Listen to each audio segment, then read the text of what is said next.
Tuesday, October 20th through Friday the 23rd feature significant astrological roadblocks for Trump. Of course, were it not for all the big planet placements that are unfavorable, perhaps this week wouldn't be a big deal. But when you have Jupiter, Saturn, Uranus, Neptune, Pluto, and Eris either misaligned or giving you a really hard time, the faster moving bodies tend to emphasize the point, and in this case, it is quite negative. On Tuesday, Venus is squaring his moon, and by Wednesday and Thursday, it's squaring the sun. This is a second house transit trigger of the longer term Neptune 8th house transit, and it is very unlikely to feel good or bring about good results. Money matters, tax, debts, etc. can surface due to the second 8 polarity, and with Neptune being involved, the planet of deception when on the low end, the only end Trump knows about, I'm noticing he's ramping up his lying from the usual steady stream of whoppers to the kind the media fact checkers are labeling stratospherically false. His Mercury-Neptune square at birth has already established him as a world-class liar, and under this kind of Venus pressure, he just lies even more.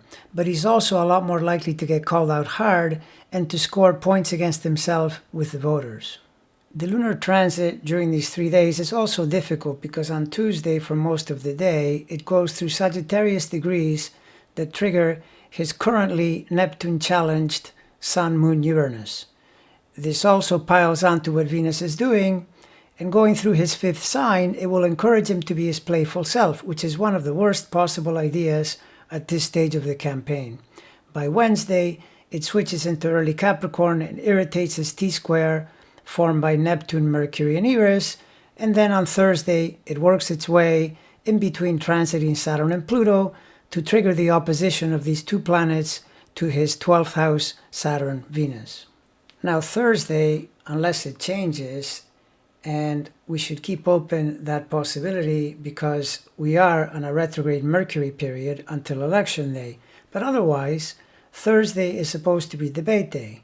And if it happens, it would be with Venus still squaring and the moon right between transiting Saturn and Pluto as they oppose that 12th house Saturn-Venus conjunction. This is not a good planetary setup for Trump.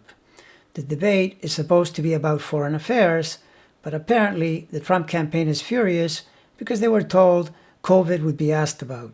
Such is life in the hard luck lane, since with the moon in the house of health, you'd have to expect the pandemic would be brought into it, the last subject Trump wants to talk about.